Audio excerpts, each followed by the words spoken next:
ఎండి సీట్లో కూర్చున్నా నీకే అంటే పొగరుంటే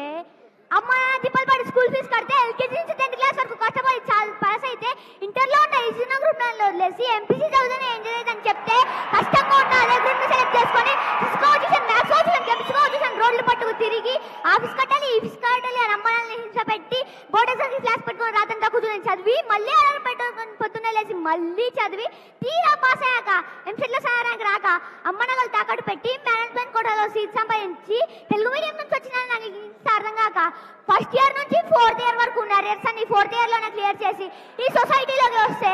ఈ జనమంతా నన్ను ఉద్యోగం లేని ఎదవా అని నీచంగా మాట్లాడుతున్నా లెక్క చేయక ఉద్యోగం కోసం ఆఫీసు ఈ ఆఫీస్ అని పిచ్చి కుక్కలను 4 ఏళ్ళుగా తిరుగుతూ ఎందుకు పనికిరాని నన్ను తిండిదండగా అని మా నాన్న తిడుతూ ఉంటే ఒక్కొక్క మెతుకు గొంతులో దిగుక ముళ్ళుల్లా గుచ్చుకుంటుంటే మింగలేక కక్కలేక చస్తూ బతుకు నాకు ఎవరో ఒక మానవుడు అవకాశం ఇద్దామని చూస్తే దాన్ని కూడా లాగేసుకోవాలని చూసిన నీలాంటి పేవర్స్ గాని ఎదిరించి ఈ రోజు నీ ముందు నించొని మాట్లాడుతున్న ఉద్యోగం నేను గ్రాడ్యుయేట్ ని నాకెంత పవర్ ఉండాలిరా అవును బేబే ఇంతవరకు నువ్వు రఘుని చూసి నీ విలన్ లాగే హీరోలా చూడలే కదా ఇక మీద చూపిస్తా